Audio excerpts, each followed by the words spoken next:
Sou Alexandre Rodrigues, do SEQ, uma empresa de educação com foco em Lifelong Learning. Nós estamos aqui hoje com o Maio da Transformação Digital. O SEQ ele é uma empresa de educação que tem como foco levar a educação e ser a ponte entre essa educação tradicional, essa gestão tradicional que hoje existe, e a gestão moderna que está surgindo aí, e a transformação digital é uma das ferramentas, é uma das que a pessoa chama, né, que é uma das estruturas para isso.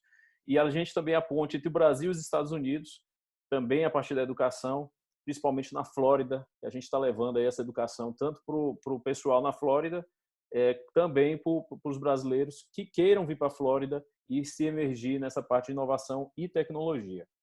A gente está no mês de maio, que é o mês da transformação digital aqui no SEQ. A gente tem hoje um convidado super especial que eu conheci quando eu fiz o EP lá da Singularity University. Eu sou o alumni também da Singularity University e conheci esse professor fantástico aí que é o Luiz Lobão, que hoje nos agracia aí com a presença dele. E eu vou deixar aí, Lobão, falar um pouco de você. Eu disse para ele que eu ia resumir o currículo dele, que são quase 20 minutos em 2. Não, vamos para os pontos que são mais importantes, né, gente? Na verdade, eu tive uma passagem pela Fundação Dom Cabral durante 15 anos, né? A Fundação, essa semana, novamente entre as 10 melhores escolas de negócio do mundo. Isso me orgulha muito ter feito parte daquela equipe. Depois eu acabei indo para a HSM, que é um hub de educação executiva também aqui no Brasil, de eventos, né? Talvez a maior empresa de eventos de educação executiva na América Latina. E nessa jornada, né, que já são mais de 20 anos como professor, tive a oportunidade de fazer mais de 200 de projetos em 7 países, né? E, consequentemente, esse aprendizado muito próximo às organizações me permitiu deixar essa experiência hoje numa obra de 9 livros. Está saindo o 10º agora, não sei se o fundo vai permitir vocês verem, que é um pouco nosso tema, né? A jornada da transformação digital, que a gente tenta mostrar nesse livro que sai agora mês que vem, né? Cases, principalmente casos brasileiros, né? De empresas que estão conseguindo fazer essa jornada. Atualmente também faço parte de 9 conselhos de administração, principalmente tem de empresas abertas, mas tem fortemente empresas médias e de cunho familiar, que me permite aprender muito com essas organizações. E tem permitido aí no tratar do tema transformação digital, porque o meu tema, na verdade, como professor, é governança e estratégia empresarial. Então, eu vejo como a transformação digital é um tema transversal, né, nessa minha competência de ajudar as organizações a se perpetuarem e a crescerem. Então, estou à disposição de vocês. Depois a gente deixa aí contato, e-mail, telefone, redes sociais, que a gente também gosta muito de conversar, tá, gente? Então, à medida do possível, se vocês tiverem aí dúvidas ou quiserem compartilhar, a gente está à disposição. Tá? Maravilha. Ô, Lobão, fantástico. Obrigado aí por resumir seu currículo. Mas o que está por vir, eu acho que é melhor ainda, né? Que é a sua apresentação e sua experiência. Fica à vontade. Tá joia. Nós vamos mais provocar vocês que talvez trazer respostas, né? A gente tem brincado, né, que a transformação digital, às vezes, ela tem uma visão um pouco diferente daquela que algumas escolas, né, desejam talvez construir como pilares, né? Eu posso usar também recurso de apresentação aqui, Alexandre? De repente fica mais interessante a gente brincar, ir à apresentação, usar umas imagens, que elas são fortes, e a gente volta. Pode ser? Vamos lá. Deixa eu Pode tocar o compartilhar a projeto. tela com vocês, que aí a gente pode brincar com a apresentação e com essa conversa que a gente programou com vocês, né? Na verdade, começando do fim para o início, né? A gente gosta de dizer que a transformação digital ela não tem nem o lado só da tecnologia, né, como alguns imaginam que seja, muito menos também é só uma discussão sobre mindset, né? mas principalmente o tema da transformação digital, ele tem a ver com como as organizações conseguem agora a se adaptar rapidamente. Então, esse é o V do VUCA, né? A volatilidade, a velocidade de adaptação ao novo ambiente de negócio. E, sem dúvida alguma, um dos fatores que influencia nessa configuração da arena de negócio daqui para frente é a tecnologia. Então, vamos anotar, se vocês puderem aí, pegue um celular, pegue um computador mesmo, um papel, anotando alguns pontos que, para mim, são importantes nessa nossa jornada aí, nesse tempo que a gente vai estar junto. Primeiro, transformação digital tem a ver com como utilizamos hoje os ativos tecnológicos para tornar nossas empresas mais competitivas, oferecendo uma melhor experiência de compra, fazendo com que o custo, a oferta ao mercado caia, uma desmonetização dos custos e, consequentemente, nos tornemos mais competitivos. Mas o interessante dessa primeira observação, meus amigos, é que a gente tem visto que as empresas que adotam a tecnologia prematuramente ou adotam a tecnologia sem mudar o seu mindset da organização acabam obtendo resultados pífios. O que eu estou querendo dizer? E vocês conhecem essa história, tá? Nós estamos cansados de ver empresas que foram lá e compraram um BI e que implantaram nas suas empresas no conceito que agora informação, data, processamento é extremamente importante. Só que as reuniões, as decisões continuam sendo sem informação, sem capacidade de processamento, que não mudou o mindset. Nós estamos falando que a transformação digital exige as organizações que elas estejam extremamente orientadas para o seu cliente. E aí elas vão lá e implantam o CRM. De novo, usam a tecnologia, mas continuam focadas no produto. Então, não adianta a gente pegar a tecnologia e aplicá-la imediatamente, porque ela, só por si só, sem mudar o mindset, Alexandre, ela não permite que a gente tenha bons resultados. Ou os resultados só com a tecnologia acabam sendo resultados pífios. Então, essa é a primeira observação. A segunda observação importante ainda dentro da arena competitiva, por isso é um tema da estratégia. Transformação digital é um tema do C-level, do board, porque ele muda a estratégia da organização. Não é para simplesmente melhorar a eficiência operacional. E por que isso? Porque com o advento da tecnologia, ela se tornou acessível. E se tornando acessível a todas as organizações, o que acontece, meus amigos? A barreira de entrada cai. Então, vamos pegar o mesmo CRM que eu comentei agora. Se eu fosse uma empresa no passado, para ter essa informação do cliente, eu tinha que investir em hardware, tinha que investir em software, tinha que capacitar as equipes para que eu tivesse informação do meu cliente. Hoje eu entro na internet, pego qualquer CRM Sugar que está aí disponível e de um dia para a noite eu já consigo ter informações do meu cliente. Então, caindo as barreiras aí da tecnologia, do uso da tecnologia, não estou falando da barreira tecnologia para você se tornar um conglomerado digital, aí é outra coisa. Mas essa barreira da tecnologia se limitando agora a poucas empresas grandes e sendo ofertada, aumenta o quê? A competição. Todos podem competir nesse mercado. E esse aumento da hipercompetição gera o fenômeno da hipercompetição. Então, aquilo que era ambientes mais estáveis se tornam muito mais instáveis, não mais empresas se definindo pelo produto que ela faz, mas da forma que ela vai entrar agora, ofertando na sua estrutura de forma diferente, o seu arranjo de negócio. Segunda observação. Terceira observação. Nesse mundo volátil, então, causado pelo fenômeno da tecnologia, junto com a hipercompetição, sai de cena uma grande competência, que era a competência de planejamento, de cumprir um plano, de executar, ter indicadores muito bem definidos. E entra em cena o quê? Uma nova competência, que é a capacidade de se ajustar. Quem foi que rabiscou isso aí? Não fui eu, não, hein?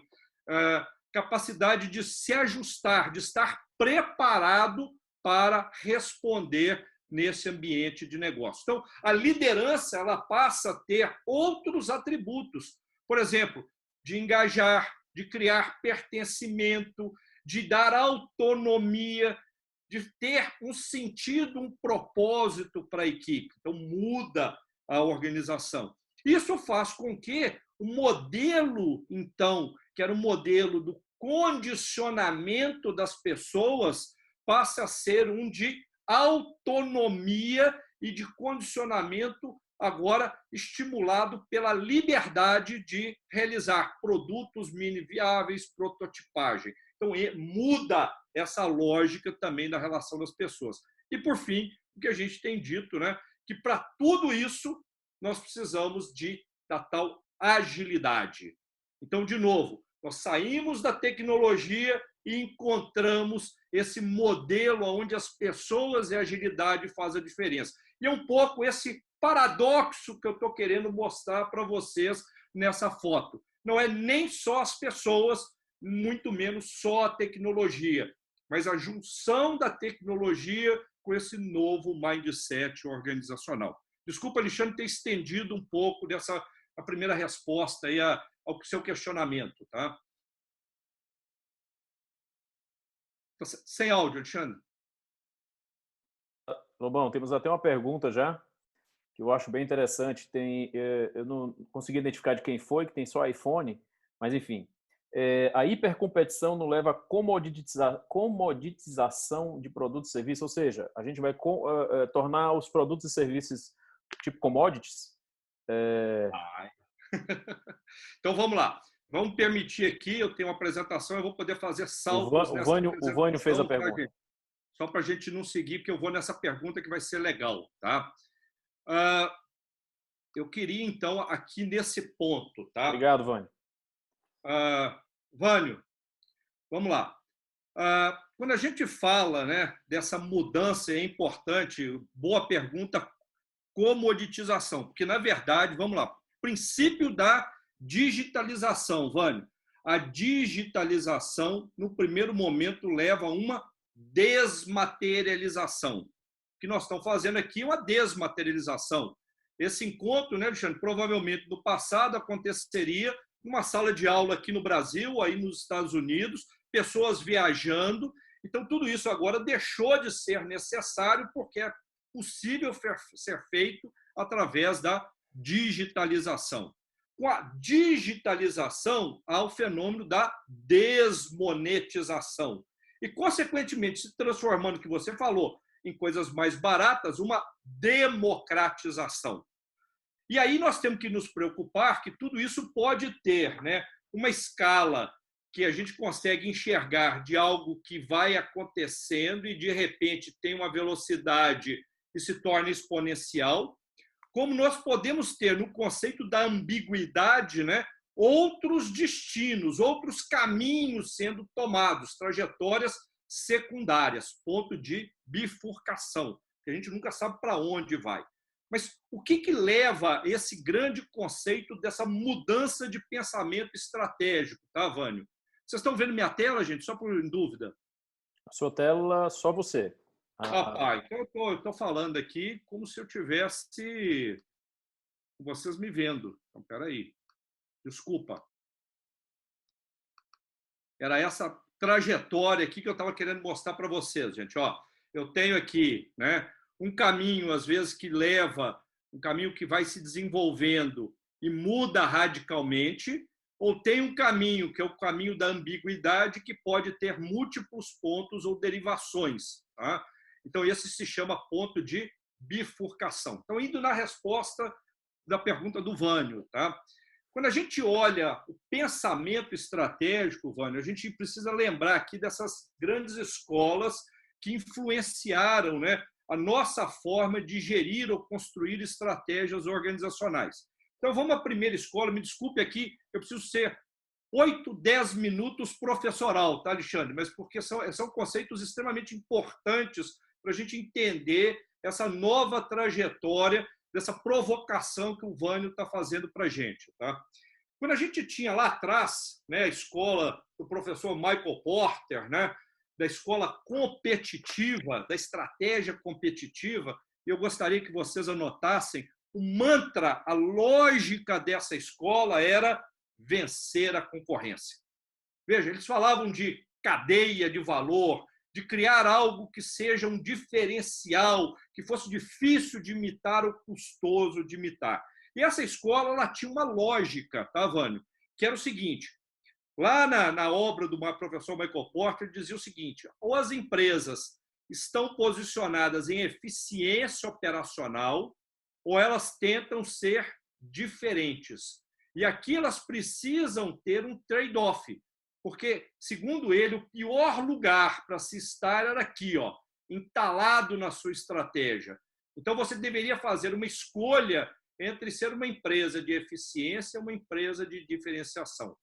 Na sequência, vieram Tracy Virsena, no livro que ficou bastante conhecido, A Disciplina dos Líderes de Mercado, e nessa obra eles diziam o seguinte, Porter, é isso aí, cara, tem um trade-off, continua valendo o trade-off, né, que é essa escolha aqui, esse ponto, né, mas eu posso ter o meu posicionamento pela intimidade ou pelo produto, quando eu falo da diferenciação.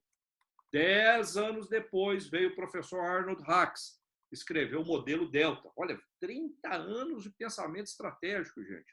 Nessa tela que eu estou mostrando para vocês. Novamente, ou você está posicionado aqui em custo, eficiência operacional, ou você se diferencia por solução, intimidade, por produto, ou talvez aqui tenha o primeiro conceito de plataforma de negócio, tá, Vânio? Que ele usava o modelo da Microsoft, o modelo do VHS, Betamax, né, todos os grandes sistemas operacionais para explicar o seguinte, se você se torna um sistema, todo mundo vai produzir coisas para o seu sistema. Gente fazendo aulas para Microsoft, para aplicativos, né, como Excel, PowerPoint, Word, ou criando funcionalidades para operar no Windows. 30 anos, a lógica aqui dessa escola era vencer a concorrência. O que vem na sequência, e que é importante, um livro que provavelmente vocês, né, leram, mas para mim ele é um marco no pensamento estratégico, que é a estratégia do Oceano Azul. O que muda, né, na obra do Kim e da René? Na verdade, o mantra dessa escola deixa de ser a ideia de vencer a concorrência e eles mudam para algo que é sutil, mas muito importante a gente entender, que não é mais vencer a concorrência, mas torná-la irrelevante. Torná-la irrelevante. Agora, o legal dessa escola é que ela agride diretamente, frontalmente a escola que existia, porque ela diz o seguinte, essa inovação de valor ela vai acontecer aqui, gente, exatamente reduzindo os custos e aumentando o valor. Mas o valor, não o valor de diferenciação, mas o valor daquilo que é o benefício que eu entrego para o cliente. Foi a primeira vez na escola da estratégia que alguém fala do cliente, porque o foco era no processo, no produto, na funcionalidade.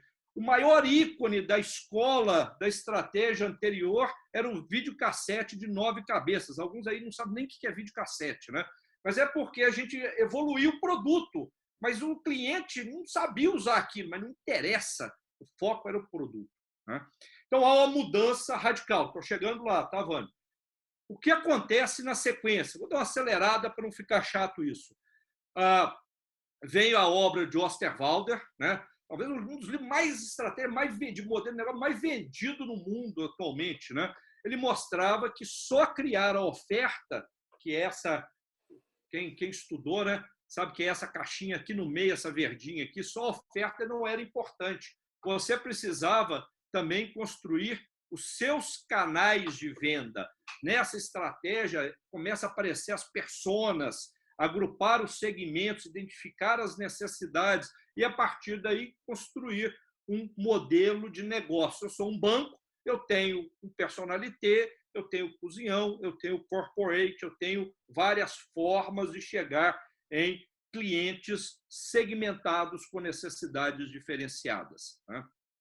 O mantra dessa escola, então, é que a inovação, olha só, a inovação agora, ela só faz sentido se ela mudar o modelo de negócio. Veja, só faz sentido a inovação se mudar o modelo de negócio.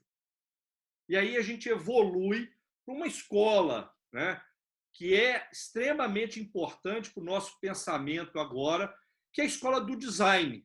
Ela trazia conceitos de experimentação, de empatia, de trabalhar nas dores do cliente. Mas o forte dessa escola, meus amigos, para vocês anotarem, o mantra dessa escola é a inovação como um fluxo contínuo. Veja, enquanto aqui atrás estava falando em manter e preservar uma vantagem competitiva, essa escola, por mais diferente que esteja aceito, mais diferente que possa parecer, abandone e procure uma nova vantagem competitiva. Ou seja, a ideia de que está se reinventando sempre. E o que mudou, Vânio? E realmente a sua afirmação é correta. A tendência, a partir de agora, é a comoditização, com mais um agravante, porque a nova escola ela nem quer vencer a concorrência, torná-la irrelevante, atender de forma diferente ou se reinventar, porque todas elas estão para dentro da empresa, né? Ela está mirando setores inteiros e reconstruindo setores. Com a digitalização e os novos formatos empresariais, Vânio, por exemplo, equipe sob demanda, não preciso ter todo mundo trabalhando mais para mim, utilizar as multidões, eu posso usar agora marketing de afiliados, promotores, posso usar engajamento, né, para fazer com que as pessoas participem da minha venda, ativos alavancados, vocês vão lembrar aí dos casos clássicos, Uber, Airbnb. Então, tudo isso faz com que essas organizações elas não sejam, Vânio, 10% melhor do que as que estão concorrendo. Elas são 10 vezes mais baratas, elas são 10 vezes mais produtivas, elas são 10 vezes mais eficientes. É talvez uma comoditização levada ao extremo, exponencial, porque, na verdade, o que acontece? A proposta desses caras agora e dessa escola é mudar setores inteiros. E aí, para encerrar, né, nós temos aqui, depois eu mando a apresentação, Alexandre, não sei como é que faz para chegar na mão das pessoas, mas está à disposição, tá? Você manda para mim, eu passo no e-mail de todos os inscritos. Joia, excelente. Então, essa mudança do linear, cadeia de valor, para o exponencial. Essa é a grande mudança. Só para ficar com uma imagem, deixa eu pegar que eu gosto dessa imagem aqui. Eu acho que ela é interessante para a nossa conversa, né? A organização do passado ela tentava se proteger das novas ondas. Fundações fortes, muralhas, né? Na verdade, a ideia era, olha, vem uma onda, deixa eu resistir. A nova organização, essa da era digital. Por isso que eu falei logo no início, gente, transformação tem a ver com a capacidade de adaptação em velocidade às mudanças em curso. É essa capacidade de surfar a onda. É uma oportunidade às ondas que vêm pela frente. Pô, fantástico. Essa imagem é tudo, viu, Lobão?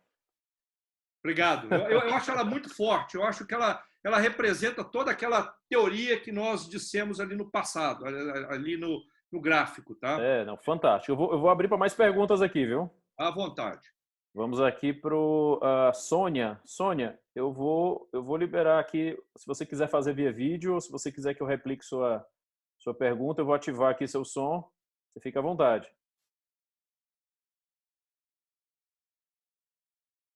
Sônia?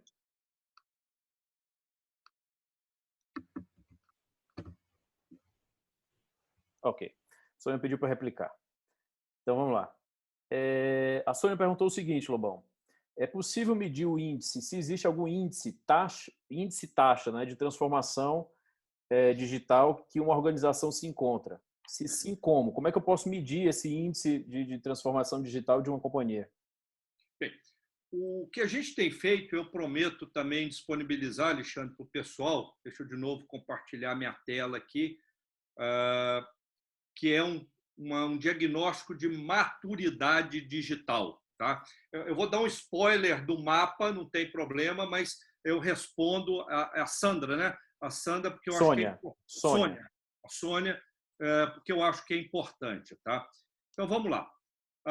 Deixa eu pegar aqui um slide sem tentar dar muito spoiler, né, do mapa, porque talvez a gente vá nele depois. Quando a gente fala, Sônia, desse talvez indicador, né, de maturidade digital, de novo eu posso dar o link para vocês preencham, depois eu prometo mandar o diagnóstico para vocês. Sugestão, não faça sozinho, faça com 5, 6 pessoas que vocês considerem importantes aí, e que representam a empresa para ter nesse consenso a melhor nota. Tá? Eu não expliquei, mas na verdade há aqui uma plataforma de aptidões. Tá? Estão nelas modelo de governança, capacidade de ser ágil, design thinking mindset, ser uma think experience management, uma business experience, uma empresa voltada à experiência. Tem vários conceitos que nós colocamos ali em 12 elementos que representam melhor essa empresa que tem alta maturidade digital, tá, Sônia? E aí nós tentamos representar esses elementos, né, num conceito de mindset, tá, Sônia? E a partir daí, um questionário de avaliação que eu estou mostrando para vocês. Esse questionário, então, eu vou ampliar aqui só para facilitar a leitura, tá? Ele tenta mostrar o diagnóstico não num único indicador. Tem esse indicador. Eu estou a 45% de transformação digital. Ok. Mas é aquela pergunta, né? A festa foi boa? Foi. Mas estava tudo bom? Não, tem coisas para melhorar. Então, é essa fotografia que a gente tenta bater aqui. Então, a gente primeiro bate o índice global, depois a gente bate o índice por vetor, que nós consideramos importante, pessoas, tecnologia, e apareceu processos aqui, tá, gente? Nós não tivemos essa conversa ainda, mas dentro daquela conversa inicial, pessoas e tecnologia, aparecem os processos como forma de sustentar. Tá? O nível de maturidade que você pode estar alcançando e, por fim, a gente apresenta um diagnóstico por cada um dos 21 elementos que compõem a trajetória da transformação digital. Então, Sônia, respondendo, é sim possível. Não é só esse modelo que nós criamos que existe, existem N modelos hoje. Se você procurar na internet, vai achar várias empresas que oferecem teste de maturidade digital. O nosso aqui oferece com a proposta de dar um diagnóstico também para a execução de um plano de transformação digital. Maravilha. O Fábio também quer fazer uma pergunta. Fábio? Vou liberar aí seu microfone para você fazer, viu?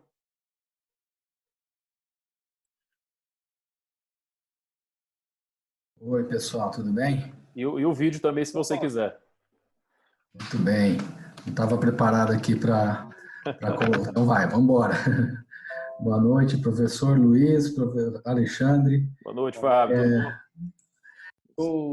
Eu achei muito bacana essa organização que você fez, bastante didática, né, das escolas de pensamento estratégico. Essa última eu não tinha visto ainda nesse formato e eu queria ouvir se já há experiências com essa nova escola em indústrias de commodities, como, por exemplo, agrícola, mineração, essas que são extremamente brutas, né, no sentido de produzir coisa que não é necessariamente focado no cliente, sim focado em colocar em grandes canais de distribuição, né? Era mais ouvir se já conhece alguma experiência nessa linha. Sim. O Alexandre vai também me ajudar, porque ele tem bastante referências lá da Singular, mas a gente está vendo, por exemplo, Fábio, a utilização da genotipagem, né, do processamento do DNA, fazendo com que maçãs consigam ficar mais rápida maduras e, ao mesmo tempo, mantendo as proteínas e o valor delas por mais tempo. Então, a gente começa já a enxergar muito fortemente na agricultura, talvez ela tenha uma utilização maciça de internet das coisas, monitorando, por exemplo, uma fotografia. Hoje você pode ver uma fotografia de satélite, só para você ter uma ideia, o início de uma praga acontecendo dentro de um processo. Você consegue já ter colheitadeiras processando sem o uso do homem dirigindo, então é menos custo, né? Identificando já no momento, tanto do plantio, colheita, o que precisa ser acrescentado naquela plantação, aí vem um drone, pulveriza, sem perder o recurso que um avião antes fazia. Então, essa tecnologia, tanto em indústrias como indústria, como o agronegócio, eu faço parte de uma... Eu estou dando esses exemplos que um dos conselhos a gente tem usado muito a tecnologia, principalmente de dados, tá, Fábio, para trabalhar, por exemplo, nascimento de porcos, para utilizar no bem-estar, né, animal. Então, a gente tem usado muito isso para aumentar a produtividade. Você tem uma ideia, antes um leitão dava uma cria de 8, 9, hoje você já consegue ter 30 leitões numa mesma porca. Olha a diferença e o crescimento de utilização disso. E a gente vê, né, Alexandre, e nós vimos muitos desses casos, né, na saúde, na construção, né, tudo isso começa a fazer parte do dia a dia das organizações, tá, Fábio? Até a cadeia de alimentos, né, Lobão e Fábio, ela está sendo alterada, né? Por exemplo, uma pessoa hoje que está na cadeia de alimentos, que vende a carne, para a carne chegar na mesa de alguém hoje, são 200 estruturas que estão entre quem produz, né, e quem consome. Então, eu estava até falando com o Lobão mais cedo sobre essa questão do baixo custo, né? Você imagina essas 200 pessoas que estão entre o produtor e o consumidor saírem. Qual o custo que vai ficar essa carne ou esse alimento que chegar na ponta, né? Então, é exatamente como falou o nosso amigo ali mais cedo, perguntou se vai ficar comoditizado, né? E realmente vai. Eu acho que muita coisa vai ficar comoditizada. A empresa que mais me assustou, Fábio, hoje já está acontecendo, já temos isso no Brasil, né? Mas há 2 anos atrás, na primeira viagem minha ao Vale do Silício, nós fomos visitar uma startup, ainda uma startup chamada Impossible Foods, né? Comidas Impossíveis, né? Que tem o Impossible Burger, né? E no momento eles falaram, olha, a gente faz aqui um hambúrguer que não é para veganos, é para carnívoros. Isso é brincadeira, isso deve ser ruim, aquele gosto de soja vagabundo, né? Aí fomos comer antes, né? Ninguém falou nada, entramos no restaurante, pedi, vocês gostaram do hambúrguer? Eu falei, nossa, delicioso, um dos melhores hambúrgueres que eu já comi na minha vida. Falou, isso é fécula de batata, proteína de soja e o outro produto era esse negócio de uma fibra de coco, tá? Um negócio assim. Eles estavam produzindo hambúrguer que não precisava ser refrigerado, já estavam vendendo em 75 restaurantes no Vale do Silício, inclusive no Whole Foods, no supermercado, e a proposta deles era levar uma possibilidade de atender o mundo inteiro com proteína, levar um hambúrguer a centos de dólar para o mundo inteiro, porque você não precisava mais do boi. Olha a desmaterialização. Você não precisava do boi, você precisava 80% menos água, emitia 96% menos poluente. Isso é uma total disrupção de talvez uma das cadeias mais clássicas, que é a criação de bovinos, né? E, de novo, gente, reconhecido pelo FDA, né, Alexandre? Sim. Como carne. Não era bife, porque não era um corte, mas já era carne e não tinha boi na brincadeira. Então, é possível, e é essa grande surpresa, porque quando acontece, o disruptor, Fábio, ele causa um estrago no setor, porque ele muda radicalmente a lógica da competição. E como ele muda a lógica da competição, tudo aquilo que você teve, você não consegue mais competir. Então, na verdade, se você não conseguir vencer o disruptor, e é muito difícil vencer um disruptor com a mentalidade antiga, game over, meu amigo. Acabou. Valeu, Fábio. Respondeu aí? Show. Obrigado. Vou passar aqui a pergunta agora pro... Só interrompendo mais um pouco, Lobão. Tá tendo muita pergunta e vamos tocando, né? Olha, tá gostoso, pô. Fica mais legal assim. Vou chamar aqui o meu amigo Rodrigo Cury. Vou ativar aqui teu som, Rodrigo. Ativado agora? Ativado. Alexandre, boa noite. Boa noite. Professor Lobão, tudo bem? Rodrigo, faz pergunta fácil, viu? Vou facilitar para você hoje, tá? Professor, o que você acha em relação... A gente comentou do índice de maturidade, né, como um indicador de medição e transformação digital. A pandemia, ela vai influenciar nos índices que agora vão ter que ser recriados? Porque tem uma influência... a gente tinha alguns indicadores, né, algumas dimensões que olhavam para processos, pessoas, mas a pandemia misturou tudo isso, né?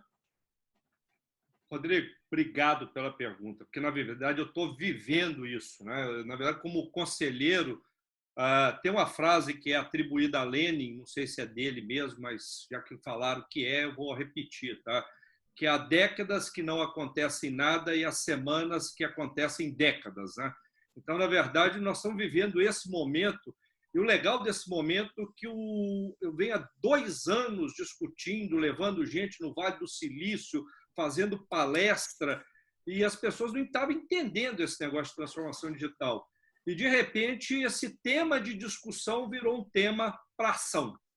O que o Conselho demorava semanas, às vezes meses, para discutir, ele está discutindo em horas, tá? E tendo a coragem de implementar. Então, as reuniões viraram de teletrabalho, o canal de vendas é o e-commerce, a forma de atingir o nosso, hoje, cliente através dos canais sociais. Então, assim, mudou radicalmente e eu concordo com você que a velocidade agora é outra. E as empresas, e aí o que é o legal, tá? Eu estou vivendo isso e as empresas entenderam que se elas não fizerem isso, elas vão deixar de sobreviver. Primeiro, porque nós vamos sair lá da frente diferente. Olha só um dado, né, Rodrigo? Às vezes passa desapercebido. Mas o governo está injetando, nesses próximos 3 meses, 98 bilhões de reais na classe baixa, né? Na turma mais baixa, na ajuda emergencial. Mas a forma que ele está injetando através de um aplicativo. Então, ele está inserindo na economia digital toda uma classe que não estava inserida. E que, se isso começa a acontecer, o nosso consumo diário passa a ser digital. Eu estou recebendo pão na minha casa de uma padaria que eu tinha que acordar de manhã cedo e buscar pão. Eu não quero voltar para o modelo tradicional. Eu vou incorporar esse modelo. E daqui a pouquinho o cara da padaria vai entender o seguinte: ele não precisa ter um ponto de padaria para poder me atender.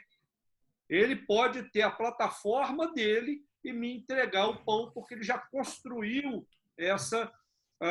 e esse pequeno empresário está sofrendo transformação digital.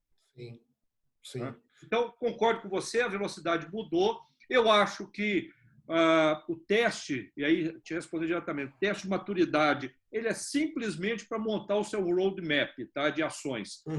Eu não considero que ele deveria ser um indicador nem de cobrança do conselho, muito menos um indicador que remunerasse uma equipe, tá? Mas ele é muito mais assim como um exame, né, para saber se eu estou indo bem e no que eu estou escolhendo, se eu estou atendendo aqueles elementos. Porque ele dá um diagnóstico de dimensões. É isso aí. E esse contínuo check-up. Avançamos aqui, vamos bater uma foto de novo. Estamos legal? Estamos. Então, vamos fazer a outra parte do trabalho. Tá? Nota 10, professor. Respondido aí, Rodrigo. Obrigado. Obrigado. Vamos lá, Lobão. Se quiser continuar com a... Deixa eu pegar um tema que eu acho que ele é importante, tá, Rodrigo? Porque, na verdade, né, quando a gente fala desse mundo, né, que deixou de ser linear para ser exponencial, deixa eu voltar àquela minha aquela minha imagem ao final, né, do conceito do pensamento estratégico, né? Lento no sentido que o futuro era uma continuação do passado, simples porque as variáveis eram mínimas, né? Eram previsíveis. Então, isso fez com que todo esse mundo, né, com múltiplos caminhos, complexo não é complicado, tá, gente? É tecido junto, significa que tudo agora, as variáveis são interligadas, são conectadas e vulnerável, né, volátil no sentido de acelerado. Então, essa é a grande mudança. Ele faz com que a gente entre, talvez, num grande dilema hoje na organização. Qual é o modelo de gestão eu, como gestor, tenho que implementar? Porque, na verdade, uma brincadeira que eu faço, né, eu gosto dessa imagem, né, nós estamos vivendo o momento do dilema da esfinge, né? Ou eu decifro esse enigma ou ele me devora, né? E, nesse sentido, entra em cena algo que eu chamo paradoxo da nova gestão. Assim como aquele paradoxo da imagem dos 2 livros, né? A falácia da tecnologia, como a tecnologia criando um diferencial, né? Aqui nós temos um novo paradoxo, tá, meus amigos? E o paradoxo, como você sabe, que são 2 verdades que são opostas, mas que, mesmo sendo opostas, continuam sendo verdades, né? Então, hoje as organizações, elas querem, né, na verdade, e me falam isso, né? Eu quero ser uma organização sem hierarquia, mas com forte liderança, né? Sem hierarquia, mas uma forte liderança. Eu quero ser uma organização onde eu consiga manter o conceito da meritocracia, da avaliação individual, mas eu quero achar uma resposta para poder meritocratizar a colaboração, porque a colaboração também faz parte desse processo daqui para frente. Eu quero ter disciplina e quero punir as pessoas que, de repente, não estão entregando o seu resultado por incompetência, mas eu quero estar aberto ao fracasso bem intencionado, à experimentação, ao produto mínimo viável. Mas o que é maluco, eu quero tirar os controles porque ele leva tempo, ele é custo, e eu quero administrar essa empresa na base da confiança. Olha que loucura. Nós temos um paradoxo. E o grande problema desse paradoxo é que ele encontra hoje um gerente que ele está baseado num paradigma de gestão da escola que eu mostrei para vocês, que é a escola que nós fundamentamos todas as nossas carreiras. E funciona essa escola, meus amigos, como um paradigma científico. E o que é um paradigma científico, só para a gente poder ilustrar como ele é potente na nossa cabeça, tá, meus amigos? Olha só, um paradigma científico é algo como essa imagem, tá? Se algumas décadas atrás eu dissesse o seguinte: a Terra não é o centro do universo, provavelmente eu seria enforcado, esquartejado e queimado, ou os 3 juntos, né?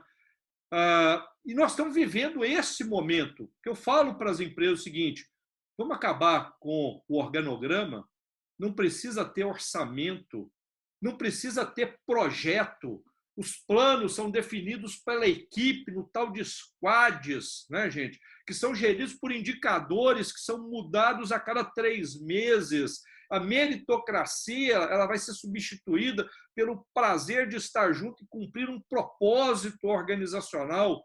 E os caras ficam olhando para mim, porque esse modelo que está de cá, né, do outro paradigma, ele é incompleto. E essa inconcretude do modelo não tem respostas. Então, faz com que as pessoas não acreditem que esse modelo funciona. Então, o dilema que nós estamos vivendo agora nas organizações e principalmente nos gestores e também lá no board, tá, meus amigos, é que é a necessidade da organização ser ambidestra.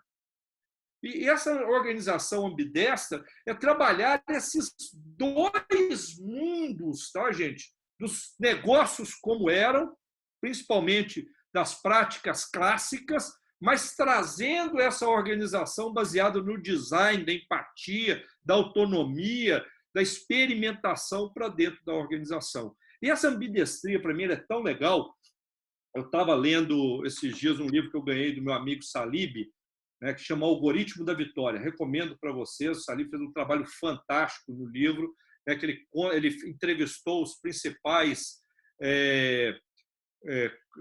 treinadores, os principais. Ele entrevistou tanto o treinador quanto o atleta e, em alguns momentos, os dois juntos. Tá, gente? Ele entrevistou 26 grandes atletas e treinadores do mundo inteiro. E criou um algoritmo de como criar, né, na verdade, pessoas, organizações, né, extraordinárias, altamente eficientes. Mas eu gostei de um caso, né, que ele conta no livro, do Nadal. Quem gosta de tênis aí sabe que o Nadal joga com a mão esquerda, né? Não sei se vocês sabem que ele escreve com a mão direita. Então, ele é um ambidestro. E, na verdade, ele escrevia com a mão direita e o pai dele, olhando, né, a história dos jogadores, viu que tinha muito poucos jogadores que jogavam com a mão esquerda. E que se ele tivesse essa capacidade dessa ambidestria, né, ele seria provavelmente um cara difícil de vencer. Então, na verdade, está aí um pouco, é só uma ilustração, tá, gente? Mas a necessidade dessa ambidestria.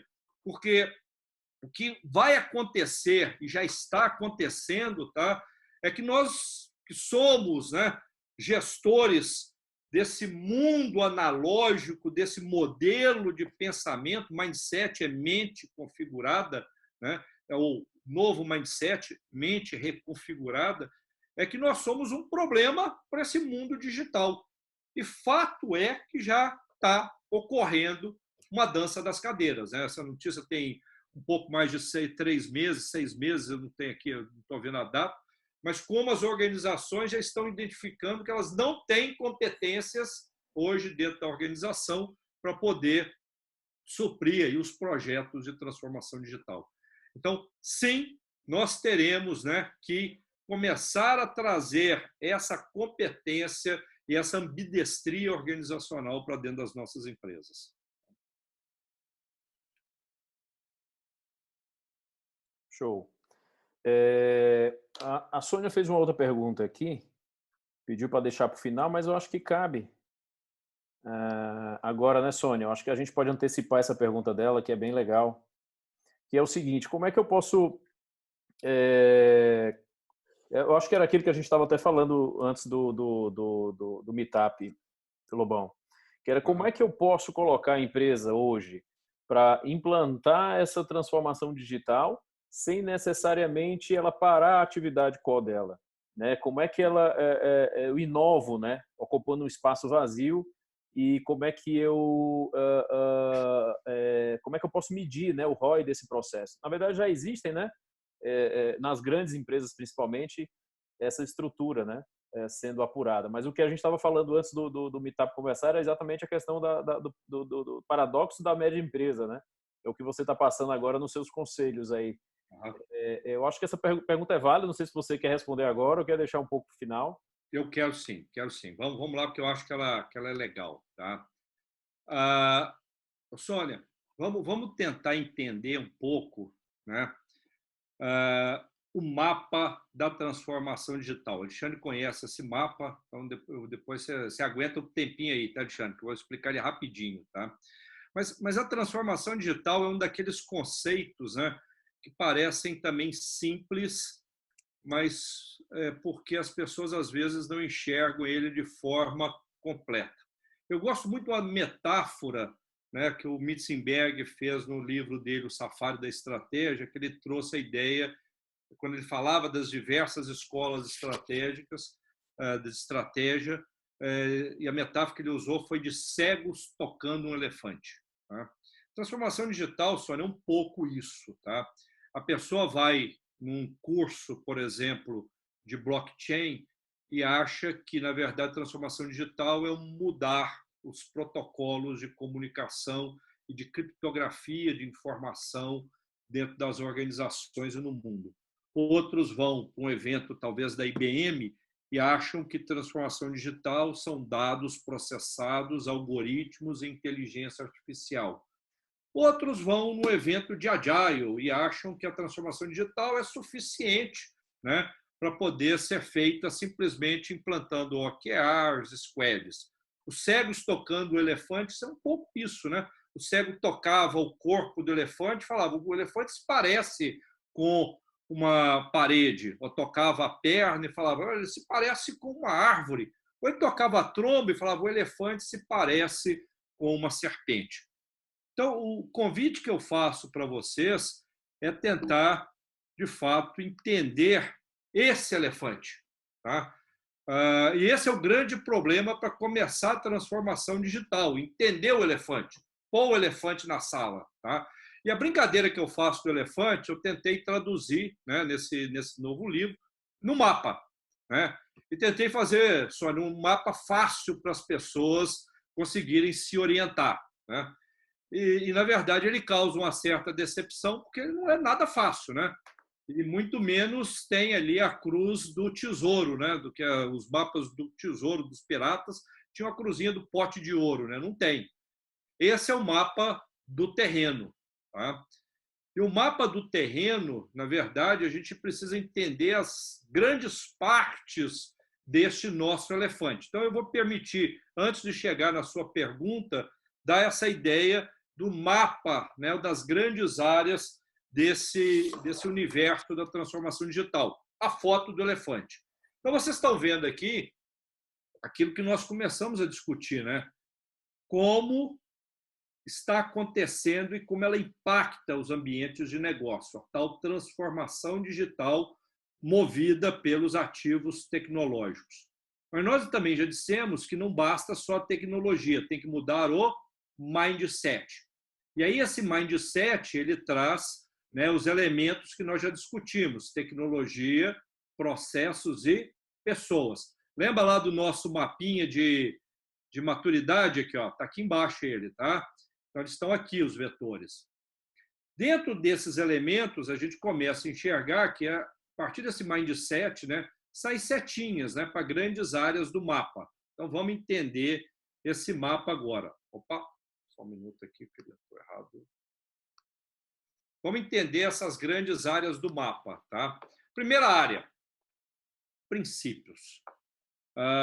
Eu tenho uma brincadeira que eu faço, né, na hora que eu apresento esse mapa, que essa região dos princípios funciona quase como um grande rio, tá? Levando vida a todo esse ambiente da transformação digital.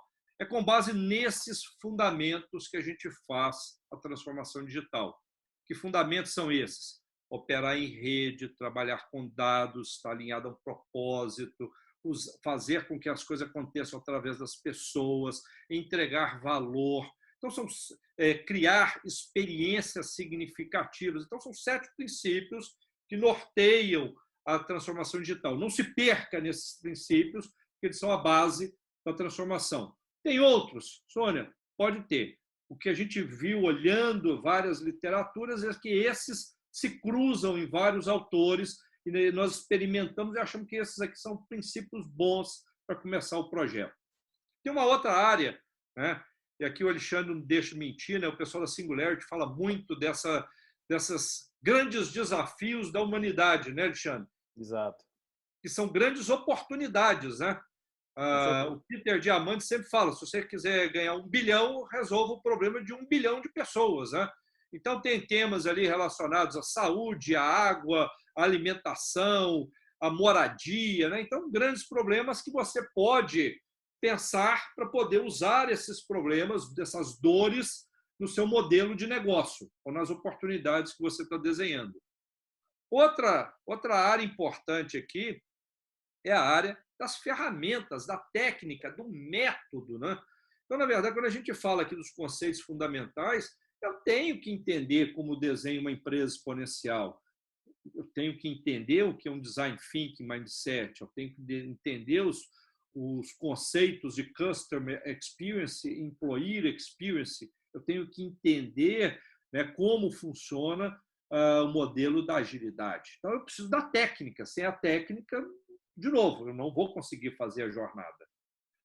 Outra área extremamente importante, Sônia, é a área também de dominar, e eu tenho um dos temas da nossa conversa aqui, né? As tecnologias exponenciais. Ela é parte do desenho da transformação digital. Então, como eu vou usar, de repente, um blockchain e colocar isso, né, em cima das plataformas e criar um novo negócio agora, né, desbancarizado, remessa de dinheiro, porque eu consigo usar a tecnologia para resolver o problema das pessoas. Hoje é notipagem ou impressão 3D, não interessa. Como eu uso as tecnologias ao favor do meu desenho, que é essa nova área do mapa. Porque tudo que está lá atrás vai ajudar você a conceber o seu negócio. Lembra que eu falei para vocês, a verdadeira inovação impacta no modelo de negócio. Agora, não adianta toda essa tecnologia que nós estamos mostrando aqui para vocês, os conceitos, identificação das oportunidades, ter consciência, né, dos princípios e aprender a fazer design organizacional, tá? Se eu não conseguir eliminar as minhas barreiras, tá, Sônia? Então, as barreiras, né? E a primeira delas, não sei se vocês estão conseguindo ver aí, porque eu tenho aqui a figura do Alexandre em cima. Não sei se está livre aí para vocês. A primeira aqui em cima é a liderança. Veja, ao mesmo tempo que nós podemos ser a solução, e esse é um projeto conduzido, patrocinado, liderado pelo C-Level, pelo board, apoiado pelo board, tá? Mas a liderança pode jogar a favor ou pode jogar contra. E se ela joga contra, ela não muda o modelo organizacional, não muda a cultura, não faz a mudança e nem trabalha os talentos que precisam. Então, o que eu quero dizer para você, Sônia, eu começaria numa grande organização, e no livro a gente tem vários casos, tá? Escolhendo áreas. Dá para fazer no marketing, engenharia de produto, dá para fazer... eu tenho o caso da Energisa, que começou no recursos humanos. Olha que legal, começar um projeto de transformação digital na área de gestão de pessoas, modelo organizacional. Pode começar num canal de vendas, pode começar... Então, é importante a gente, talvez, começar com um piloto, mas o que... E aí eu vou dar aquele salto de novo, tá? Você pode, sim, escolher os projetos, mas vamos voltar lá no nosso mapa de iniciativas. O que eu não posso esquecer no meu projeto, vou pegar esse mapinha aqui, a gente, né, que tem alguns pré-requisitos. Olha aqui, ó. Nós temos o pré-requisito de criar uma consciência, que olha, isso está estruturando o desafio digital. Criar uma visão única do cliente. Então, desenhar a jornada, para mim, é algo extremamente importante para fazer de início. Tá? Não, de repente, já ir para um trabalho de omnicanalidade, como muitas empresas querem, ou rever toda a estrutura, né, e os sistemas de incentivo. Talvez trabalhar aqui inicialmente, escolher uma área, projeto, vai facilitar aí o seu início do processo de transformação digital. Desculpa ter estendido aí na resposta, tá, Sônia?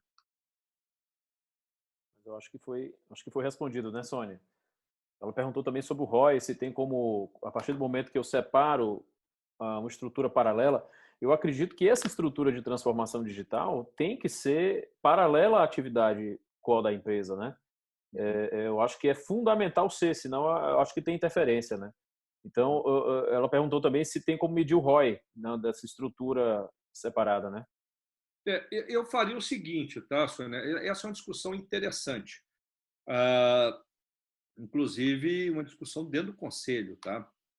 Porque eu tive uma vez uma visita ao Google e, como conselheiro, estava preocupado em saber assim, como é que eu aprovo projetos se nós estamos falando de experimentação, se nós estamos falando em não tem mais, né, payback para aprovar, não tem TIR, não tem VPL positivo.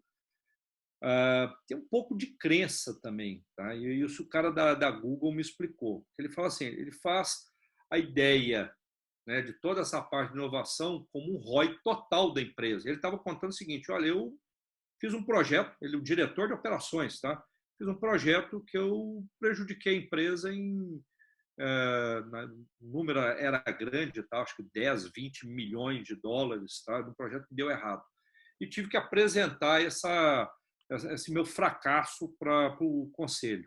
Cheguei lá e falei, olha, gente, eu fiz esse projeto, deu errado, gastamos 20 milhões e não deu certo. E aí ninguém falou nada, né? Acabou o tempo dele, ele saindo virou para o conselho e falou, olha, mas vocês não vão me repreender aqui porque eu ter gasto um dinheiro, não ter dado certo o projeto? Eles falaram, olha, o retorno com a inovação total da organização nos últimos anos tem sido melhor do que a perda desse projeto. E se a gente começar agora a buscar culpados para esse tipo de iniciativa, que mensagem nós vamos dar à empresa? Na verdade, que nós vamos perder talvez uma grande vantagem nossa, que é a capacidade de inovar. Então, não vai dar certo tudo, tá, Sônia? Essa é uma grande mudança, porque conselheiros foram treinados a preservar e mitigar risco dos acionistas.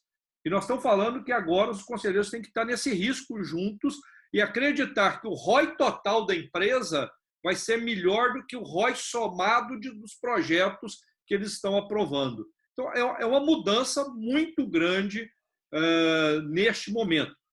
Indicadores de segurança, não tem nenhum. Talvez o que tem mudado muito, se você pegar hoje, né, principalmente startups, né, Alexandre? Toda apresentação de startup começa com NPS, não começa com EBITDA. Porque eles acreditam o seguinte, se tem clientes satisfeitos, se tem um churn, está crescendo, está tendo tração no negócio, isso vai dar dinheiro no futuro. E não estão apresentando EBITDA, não estão apresentando redução de custo. É verdade, verdade. E isso toda empresa fala de NPS hoje, né? As empresas de internet, fantástico, é isso mesmo. Mas vamos lá. Você tinha mais uma super... mais uma apresentação para a gente aí, não tinha, Lobão? Opa, já que a gente deu o mapa, vamos encerrar com a bússola? Bora! Que aí fica essa é com as duas fantástica. ferramentas. Deixa eu pegar a bússola aqui, porque a gente fecha com a bússola, né, para a gente poder fechar o conceito das ferramentas. Né? Vou só achar minha bússola aqui. A gente, depois disso tudo, né, a gente tem dito às organizações que a preocupação agora não é errar mais, né, gente? Mas continuar fazendo aquilo que você está fazendo da forma que você vem fazendo. De novo, ligando a pergunta do Fábio, né? Se a pandemia mudou de fato, né? A velocidade mudou muito, tá? E as empresas que continuarem teimosas aí que vai voltar ao que era, besteira, não vai voltar. Houve uma mudança radical. Então, a gente precisa de uma bússola, né? Precisa de mapa e bússola para poder guiar nesse terreno. E essa bússola que eu quero passar para vocês, de novo, é só organizando, né, de uma forma visual os temas que nós já tratamos. Né? Ele começa, e eu acho que neste momento se torna mais importante ainda, o desenho de um propósito da organização. Se vocês querem medir engajamento, senso de pertencimento, dor de dono, né? Talvez uma grande utopia organizacional, ela acontece por 3 percepções, tá, meus amigos? Alinhamento da equipe a um propósito, autonomia e senso de responsabilidade. Então, o propósito é extremamente importante, porque é ele que orienta a organização, ele é o norte das atividades. As marcas têm que tomar um cuidado nesse momento de não perderem ou não desalinharem com o seu propósito. Outro ponto importante, ser centrado no cliente. Aqui não é criar um departamento ou uma ferramenta para escutar o cliente, é de fato ser centrado no cliente. Tá?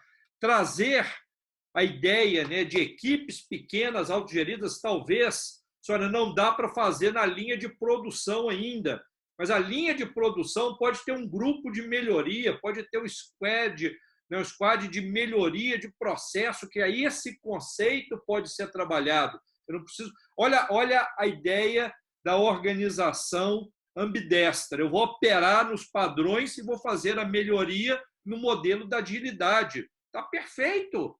Eu estou trabalhando com equipes pequenas, autogeridas, multifuncionais. Eu tenho que aprender a trabalhar em rede. Trabalhar em rede, nós criamos aqui numa empresa nossa que vende Minha Casa Minha Vida, apartamento, tá, gente? Apaixonados BRZ, tá? Que é o nome da nossa empresa. Nós estamos pedindo para os nossos clientes venderem apartamento. Nós estamos vendendo apartamento pelo cliente. Isso é uma empresa operando em rede. Uma das certezas que eu posso passar para vocês, gente, pós-pandemia, é que as empresas vencedoras serão aquelas que radicalmente, grifem e põem em caixa alta, radicalmente ampliar os pontos de contatos com seus clientes. Seja entregando conteúdo, seja entregando uma mudança, o seu propósito, seja entregando produtos através da omnicanalidade, omnichannel. Tá? Aumentar radicalmente os pontos de contato. E aí operar em rede é fundamental, mas não é só para vender, né, gente? É para desenvolver conhecimento, é trazer startup, tudo isso é operar em rede. Tá? Isso faz com que, a partir da nossa bússola, né, a gente entenda que continua valendo a entrega de valor e experiências para os usuários. Por isso, a necessidade de construir a jornada, para remover os atritos. Nos atritos, nas dores, é que criam as inovações. Ter a inovação como um fluxo contínuo, e não algo que a gente faz de vez em quando. E essa capacidade de implantar um design thinking mindset, né, de prototipagem, de experimentação o tempo inteiro é fundamental. Uso intensivo da tecnologia. Todas as empresas daqui para frente são empresas de tecnologia, meus amigos. Todas. Tecnologia faz parte. Se o seu projeto não tem tecnologia, provavelmente volte para a prancheta. Precisa usar alguma tecnologia. Tá? E, por fim, comunicação transparente e radical. E, de novo, eu trago aquele grande elemento da barreira, que isso só vai funcionar se a gente tiver uma liderança capaz de usar mapa e bússola.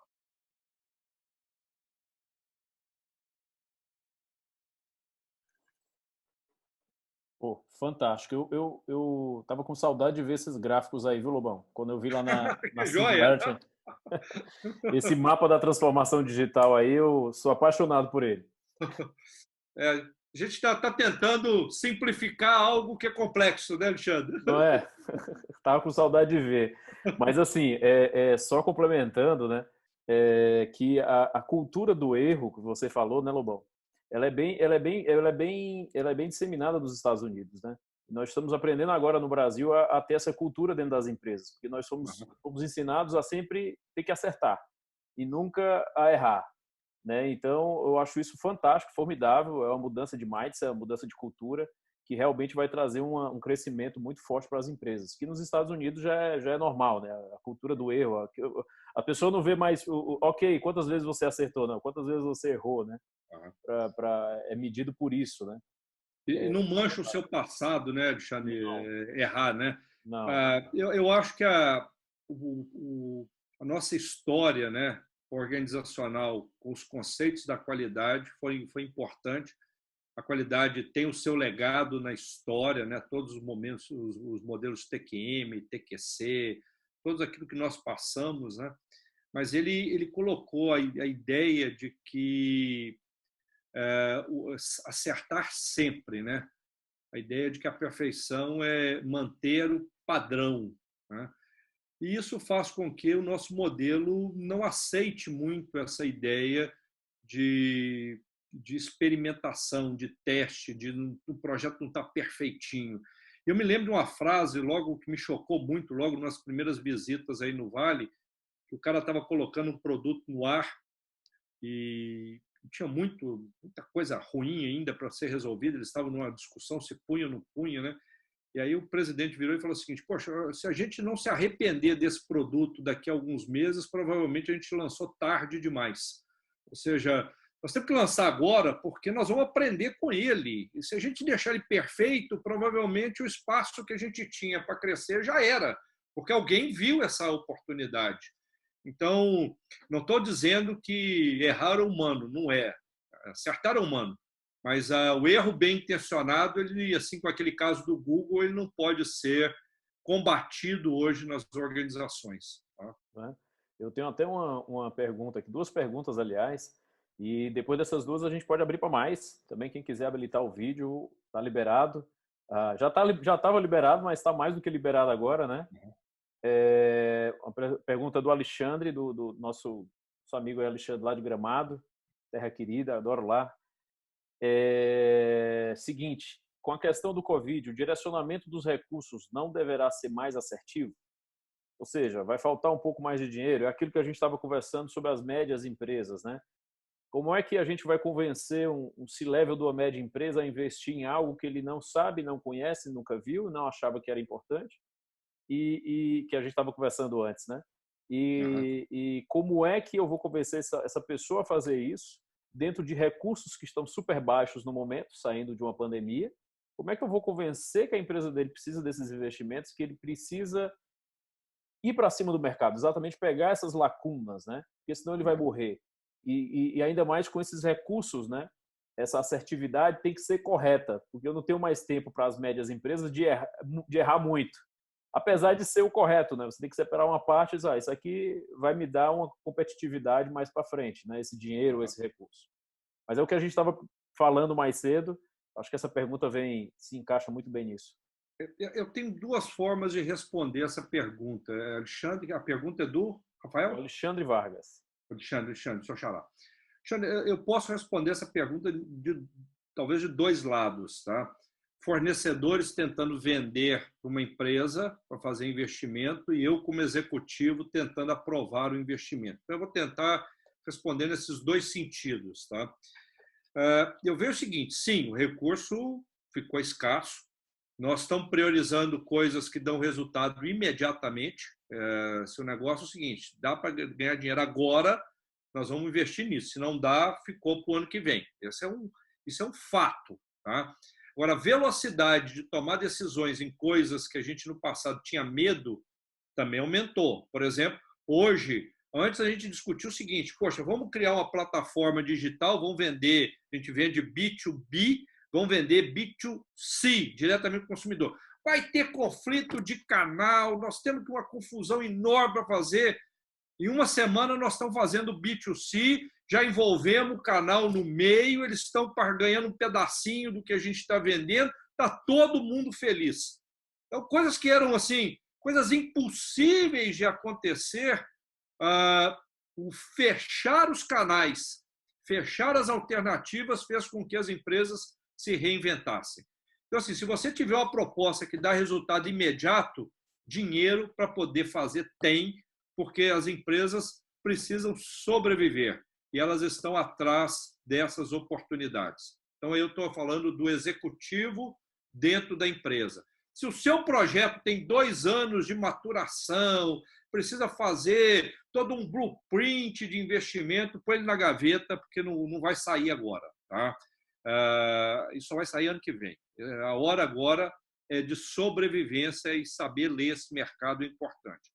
Agora, vou do outro lado. Tá? Quem está prestando serviço e que eu me incluo nessa faixa aí de pessoas preocupadas. Né? Olhem para os modelos que estão sendo ofertados no mercado. As a Service e Freemium. Como é que eu posso fazer Freemium uma consultoria? Eu posso participar uma mentoria de um conselho, de um comitê de oportunidades, que eu não estou nem... Eu estava falando com o Alexandre, não estou chamando nem comitê de crise mais. Tá? A crise, para mim, já passou. Agora é comitê de oportunidade. Como é que a gente vai ganhar dinheiro daqui para frente? Eu posso participar nesse comitê, mostrar a minha relevância, mostrar que eu realmente sou importante nesse momento e, a partir daí, eu começo a oferecer um serviço dentro da empresa. Ou eu posso começar a pensar que também a tecnologia embarcada é uma necessidade dessa empresa e que vai fazer a diferença. Então, em vez de tentar vender um equipamento, por que não fazer hardware as a software, software as a software? Tem uma empresa, uma startup aqui no Brasil que está vendendo, que é a Alice Wonders, ela está vendendo Experience as a Service. O que é isso, gente? Eles criam experiências para os clientes para coletar dados e ajudar as empresas a tomar decisão. Em vez de vender o projeto, eles fazem o projeto e vendem como serviço. Modelo Service ou modelo Freemium, como vocês quiserem. Conhecer, são 11 modelos possíveis de operar, né, de forma disruptiva daqui para frente. Então, entender esses modelos te ajuda a construir aí repertório, né, para fazer projetos na sua organização. Tá? Mas o dinheiro está escasso. Não quero, Alexandre, também te iludir que está fácil, não. Tá? Não tá tranquilo. Tá? Vamos aqui para a Sônia. A Sônia fez uma outra pergunta aqui. Ela só me falou o mercado que a empresa que ela fez a pergunta, mas vamos lá. Ela perguntou, por exemplo, o Magazine Luiza, né? Ela é considerada um sucesso, né, de omnichannel, de digitalização. E foi a varejista que melhor se adaptou ao cenário atual com a valorização das ações.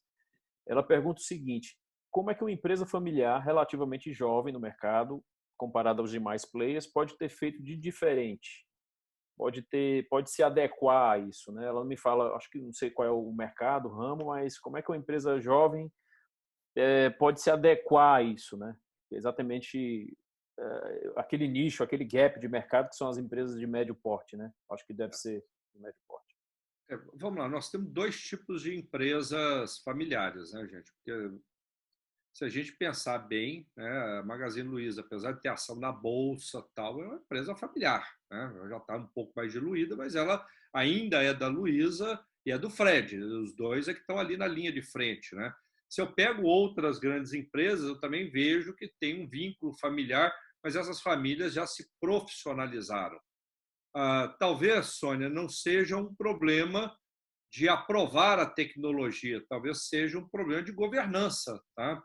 Que, na verdade, às vezes, as pessoas que estão liderando esse processo não foram sensibilizadas, não entenderam essa mudança, ainda estão apegadas ao passado. Então, talvez está na hora de profissionalizar. É difícil a gente falar de uma forma universal, tá, Sônia? Eu estou tentando aqui dar o máximo de elementos para que você possa, talvez, aí, se colocar dentro da sua questão. Mas, sem dúvida alguma, às vezes trazer um agente de transformação, por exemplo, eu, numa das empresas que sou conselheiro e é extremamente familiar, eu tive que trazer um diretor de transformação digital, ligado ao conselho, para o CEO não avacalhar a vida dele. Tá? Então, ele começava a operar e aprovava os projetos para que a gente pudesse fazer as mudanças e começar a provocar os executivos nesse momento. O que aconteceu? Esse cara passou agora a ser o cara mais importante nesse momento da crise, porque nós começamos a desenhar um pouco antes algo que ninguém queria virar a chave. E, por sorte, agora estão virando a chave porque ele está lá na organização. Então, de novo, atrair talento. O que a gente pode fazer? Sensibilizar, atrair talento, criar momentos de discussão, né? Visitas do seu CEO, do seu C-level, dos seus diretores, a empresas que estão fazendo isso, para que elas possam entender. Agora, não dá mais para pensar que o mundo vai ser igual ao que era. Então, precisa mexer agora, tá? E talvez seja uma questão de governança, tá, Sônia? E a Sânia está perguntando também o que a Magazine Luiza pode ter feito de diferente que, por exemplo, Americanas e uma Casa Bahia da vida não fizeram. Vamos lá. Quem está no board lá da Magazine Luiza? Precisa olhar. Está o Silvio Meira, que talvez é um dos maiores expoentes brasileiros no pensamento hoje da transformação digital. Está a Betânia Tanuri, que é a pessoa hoje, né, que eu considero no Brasil que é capaz de fazer uma mudança cultural e organizações. Então, estão com os dois braços que nós falamos. Nós temos um cara que vira a chave da tecnologia e tem uma pessoa que é a maior referência em questões culturais do Brasil. Está no board dela. Né? Tem a disposição dela de ter feito. E pega o filho e fala assim, toca esse negócio aqui, dá autonomia para ele. E aquele negocinho que era um laboratório lá no submundo da gestão da Magazine Luiza, hoje virou a principal elemento de vantagem competitiva. Então, é uma série de requisitos que foram sendo montados e que, eu vou falar a verdade, não adianta contratar a Betânia, o Silvio Meira para o seu conselho, porque ainda vai faltar a Luiza para poder comandar esse processo. Você tem a Luísa para fazer isso? Senão não vai adiantar, gente. Você vai ter que desenhar o seu modelo de transformação digital. Não dá para copiar de ninguém. Tá? Esse é um processo, infelizmente, completamente tailor-made. A gente não tem parâmetro em muita coisa, né, Lobão? Tem. E assim, uma pergunta minha, sempre em pandemia, em alguns problemas que nós tivemos no passado, essas crises sempre trouxeram aquisições, né? Principalmente as pequenas empresas, as médias empresas, sempre foram adquiridas pelas grandes empresas que tiveram essa visão antecipada. Isso vai acontecer agora também, eu acho que de uma forma mais forte, né? Vai sim. Na verdade, o modelo agora ainda não achamos um modelo de precificação. Tá?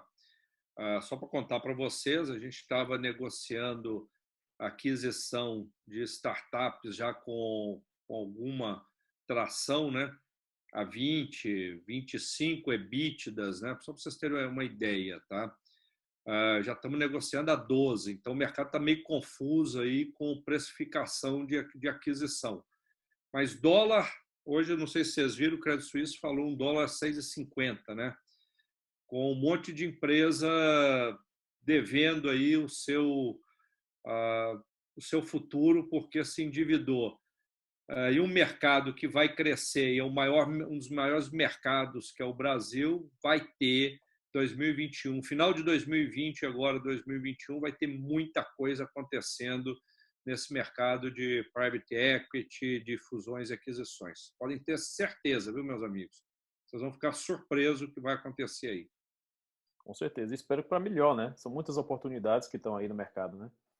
Tem uma frase histórica, né? Eu não vou me lembrar aqui o autor, que fala: quando tem sangue na rua é a hora de fazer as compras, né? Então... É verdade. Quem lembrar aí me conta depois, que eu já esqueci o nome desse autor. O Maurício que confirmou que aquela frase é do Lênin mesmo, viu? O Maurício é o nosso consultor aqui. Pode ser que ele lembre também. Maurício, se puder nos ajudar. Vamos ver aqui outra pergunta do Rafael. Na visão de vocês, como vocês enxergam agências de viagem com atendimento presencial? A Sônia agradeceu aí. Obrigado, Sônia. Se tiver mais alguma pergunta, não se acanhe, não, pode fazer. Você tá sendo Sônia, ótimo se tiver alguma pergunta que precisa, de certa forma, dar detalhes do seu negócio, tal, me manda um e-mail, me liga, manda o WhatsApp, tá? Depois eu deixo aqui os contatos, que eu vou ter o maior prazer aí de... Só para você entender, eu tenho, só em governança de empresa familiar, 5 livros publicados. Tá? Então, é um negócio que eu adoro, governança de empresa familiar. Tá? Fantástico. Sônia, eu vou passar os contatos do Lobão aí, eu passo no e-mail, no material dele, eu passo para vocês, tá bom? Eu vou colocar aqui, posso colocar aqui na tela? Pode, não só pode como deve. Então, vamos. Qual a próxima, meu amigo? Vamos lá.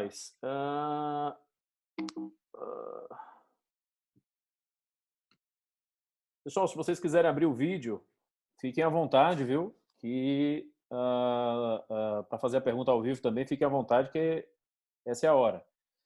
Sônia, Rafael, sobre agências de viagem, como é que vai ficar as agências de viagem no atendimento presencial? Bem, vamos lá. As duas áreas mais afetadas até agora e que terão a maior dificuldade de recuperação, sem dúvida alguma, é a empresa têxtil, né, principalmente confecção, e a empresa e o mundo, né, de viagem, tá, Sônia? São as duas, provavelmente as duas cadeias, né, os dois setores mais afetados. Vocês terem uma ideia, confecção caiu em torno de 76%, né? E viagens, a malha aérea está reduzida a 10%, então não há oferta, né? Ainda nós temos aí todo um processo, né, de recuperação judicial, quebra de empresas, quebra de operações, então está todo mundo, mesmo aqueles que estão ofertando, tem muita gente com medo de comprar porque não sabe se vai receber, né? E entra em cena, eu acho que esse é um conceito do touchless, né? O varejo touchless, sem contato, cada vez mais sem contato. Então, as experiências de viagem, né, Sônia, provavelmente vão ter que ser reinventadas, né? Talvez a gente tenha que pensar novas cabines de avião. O Rafael Lobão perguntou. O Rafael, perdão. Rafael, tem que pensar novos sistemas de transporte, novos procedimentos sanitários. Agora, se acharmos, e aí que está, lembra do ponto de bifurcação, Rafael? Se a gente achar a vacina, talvez a gente tenha um outro fenômeno que é o revenge consumers, né? Que é o que eles estão chamando a vingança dos consumidores, né? E nunca tanta gente entendeu que experiências, né, de prazer, do encontro, ficou tão importante ou mais importante do que o ter. Tá? Então, esse cenário que eu construo para você é naquela linha da lógica de que nós teremos aqui uma fase de contaminação, e não estou querendo fazer aqui talvez uma comparação besta, tá? Mas a pandemia da gripe espanhola durou 2 anos. Mas 2 anos a tecnologia era diferente, tá? Mas nós não achamos ainda a solução para a vacina. E nós somos muito mais populosos e, na verdade, nós temos muito mais contágio. O circuito da gripe espanhola durou 2 anos. Então, se a gente tiver um processo de contágio contínuo, esses 2 setores terão dificuldade. Agora, Rafael, se a gente achar amanhã a vacina, provavelmente o revenge, né, a vingança dos consumidores, possam colocar nesse setor talvez uma grande oportunidade do reencontro, de viver experiências. E eu acho assim, tirando navio, eu acho que o restante está valendo, viu? Eu acho só navio que ficou com a imagem bem ruinzinha aí da pandemia toda. Tá? Falando aí, um negócio que deu certo. Opa, só um minutinho. Oi, Lobão, ativou agora. É verdade. E eu tenho investimento em turismo também, né, Lobão? E realmente foi do 1 milhão ao 0 em 15 dias, né? Em 20 dias de faturamento. Foi bem queda drástica, realmente. E realmente é algo a se pensar, né? Esse modelo de gestão da parte de turismo, né? Eu acho que as agências e principalmente a parte de atendimento não vão ser os mesmos, não serão os mesmos. Eu acho que as agências vão ser mais um modelo de você ir experimentar alguma coisa com óculos virtuais, sei lá o quê, uma coisa bem louca aí, e vai mudar. As pessoas vão realmente para a internet. Eu acho que esse é o modelo, né? Como você falou, as pessoas não vão querer mais ter tanto contato, né? Sim. Agora, de novo, se a gente resolve o problema da vacina, o mundo é outro, né, gente?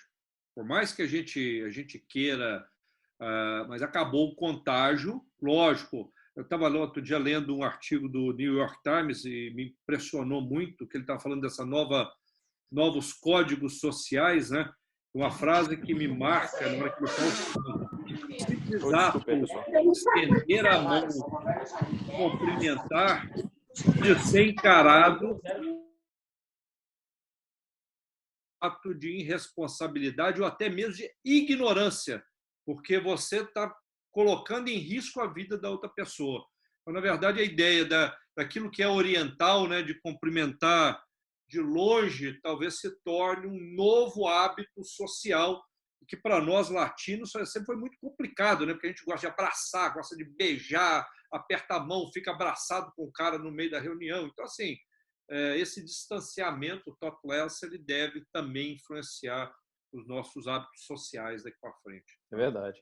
Rodrigo, você quer fazer alguma pergunta, Rodrigo? Eu liberei para você ativar seu som aí. Tá liberado aqui? Tá. Parabenizar, professor Lobão, nota 1000, né? Eu também estou revendo de novo, eu também estava no IP da Singularity. E eu acho que, além da vingança dos clientes, tem outros fatores que a gente tem que considerar também a longo prazo. Que a gente falou um pouco, foi até a pergunta que eu falei da maturidade, mas as indústrias, a cadeia das indústrias vai mudar. Você deu o exemplo, você comprando pão. Então, agora, a padaria, talvez ela não precise mais ter um espaço físico. É isso aí. Então, tem uma mudança enorme nas cadeias, né? Na cadeia produtiva de todas as empresas, né? Não tem segmento que está fora desse pacote de mudanças, né? Rodrigo, só para uma informação, logicamente, o supermercado, vocês sabem, né? Ele foi menos afetado, logicamente afetou algumas categorias estão com problema, mas, de certa forma, o supermercado está indo bem. Tá? Só para vocês terem uma ideia, nós tínhamos uma operação incipiente, que eu cheguei a contar para vocês, né, de entrega, o nosso conceito era ser o sistema de abastecimento doméstico, né? Que a gente queria chegar a um ponto que você não precisava nem mandar sua lista de compra, porque a gente era um atrito. Né? E esse é um projeto incipiente, 150 famílias, a gente dividia 2% do valor da rede inteiro num programa de venda pelo aplicativo. Né? Esse mês nós vendemos via CD, via aplicativo, que fatura uma loja. O que fatura uma loja, gente, representa na nossa operação o não investimento de 30 milhões de reais em construir uma loja e operar. Isso vai direto para a margem, isso vai direto para o investimento que não vai ser feito. Então, isso não vai voltar, porque eu quero continuar, eu quero ir no supermercado para comprar novidade. Apesar de que eu já estou comprando a novidade também aqui no celular, entendeu? Ficou divertido, está parecendo um jogo, né? À noite eu falo assim, amanhã eu vou fazer um bacalhau aqui em casa. Pô, deixa eu comprar um bacalhau aqui, né? Então, assim, virou uma brincadeira. Vai voltar muita gente para a loja, mas vai ficar essa operação. Então, vai mudar, vai sim ter uma mudança radical nas cadeias e na forma de operar os negócios daqui para frente. Não sei se é verdade, depois alguém pode verificar. Eu vi rapidamente uma mensagem ontem, né, que o Facebook Brasil manteve, né, o home office até o final do ano e que vai fechar o escritório dele no Brasil até o final do ano, para poder reavaliar depois se ele vai querer voltar a ter um escritório ou se vai operar em home office. Nós estamos nos descobrindo que essa operação, às vezes, é mais produtiva do que o modelo que a gente tinha antes de fazer reunião e nos encontrarmos fisicamente. Né? Perfeito, perfeito. Fantástico. O Maurício acho que vai querer fazer uma pergunta. Não, Maurício? Eu fiz um comentário numa das sessões da semana anterior aí, que minha experiência aqui nos Estados Unidos com um médico era horrorosa. Você tem a sua consulta às 2h, você chega, eles te pedem para chegar 15 minutos antes, você chega 15 minutos antes, 20 minutos antes, preenche lá os papéis lá, e vai ser atendido às 3h15, 3h, você fica 40, 1 hora esperando. Agora, depois disso, as consultas estão sendo por Skype, Zoom e tudo, né? Do FaceTime, e tudo ou é na hora ou é antes. Entendeu? A médica, a enfermeira já te liga, está preparado aí, 15 minutos antes, ó, a médica vai te ligar, e ela liga 5 minutos antes. Uhum. Então, o nível de eficiência, o comentário que você fez de produtividade, eu trabalho com time remoto há muitos anos, desde 98. E eu aprendi, e é muito mais... As pessoas, eu estou tendo feedback de gente que odiava a ideia de trabalhar de casa. Meu sócio na empresa é um deles. Odiava, ele não podia pensar, ele adora viajar, ele adora ir para festa. Ele está 2 meses e meio, não se matou ainda não. Ele está 2 meses e meio trancado dentro de casa, no apartamento, com a mulher, com o filho, com a empregada, com o gato da filha, com o cachorro da mulher. E está feliz. Uhum. Se acostumou e está legal. Duvido que ele vai querer voltar a pagar o aluguel do escritório. Duvido. Maurício, eu já contei para o Luciano e para o Rodrigo, né? Eu, em média, nos últimos 20 anos, fiz 220 diárias de hotel por ano. Segundo a timeline do Google Maps, esse ano eu fiz 67% de uma volta à Terra nas 5 primeiras semanas do ano. Tá? E eu estou nesse mesmo esquema, 7 semanas em casa. Você tem uma ideia, o cachorro já está banando o rabo para mim, tá? Então, assim, e eu estou me questionando se realmente eu preciso voltar, porque eu causo um custo enorme para as empresas, todo esse meu deslocamento. Eu estou sendo muito mais produtivo comigo mesmo e com as empresas. Então, de novo... E o seu risco, o próprio risco pessoal seu de estar no avião, o terrorismo é doença, um avião fechado é um... Às vezes, as poucas vezes que eu fiquei doente em viagem, voltando de viagem, com gente tossindo, gripe, né? Coisa... E não é Mastercard, né? Mas nós vamos terminar aqui a reunião e eu vou tomar um vinho com minha esposa e meus 3 filhos ali agora, né? Coisa que hoje é uma terça-feira ou quarta, eu estou até bem perdido. Uma terça-feira seria impossível, né, de eu imaginar isso nos últimos 10 anos. Então, há uma mudança realmente interessante. Eu acho que muita gente está revendo, inclusive, a sua necessidade de recurso, de forma de entregar do seu trabalho. Agora, amigos, nós também vamos ter que nos reinventar, né? O que a gente estava falando. Essa comunicação mudou, né? A comunicação digital, olha só, nós não temos mais o body language, né? Nós temos somente a face, a entonação de voz e um pouco das mãos. E mais, tudo aquilo que a gente faz hoje no ambiente digital de comunicação, quando um vício linguístico, às vezes, né, ser prolixo demais, ele amplifica. Então, são novas competências. É o que você falou. Eu realizei, na semana passada, um workshop, né, para a gente montar uma matriz de decisão, 80 pessoas com a grande empresa, gente no Brasil inteiro, que essa matriz, provavelmente, usando lá o modelo do Rapid, né, de definição de priorizações, levaria 2 dias com todo mundo num grande workshop.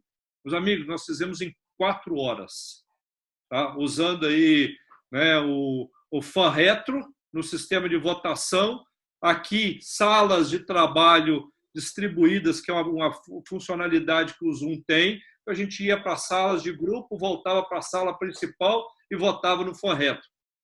4 horas nós resolvemos o problema de 2 a 3 dias e não movimentamos ninguém das suas casas.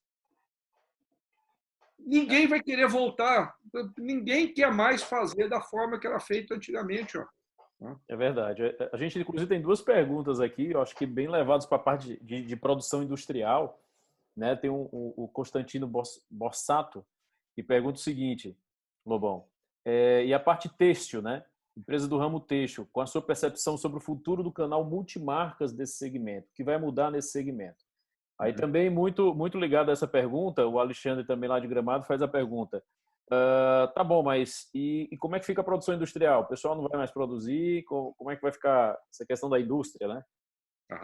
Vamos lá, eu faço parte de 3 conselhos de empresas têxteis. De quem que é a pergunta? A do têxtil é do